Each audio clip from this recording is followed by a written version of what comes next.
ચેનલનું નામ છે જોશનાની નાની.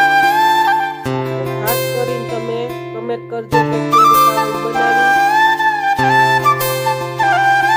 તો આ રીતે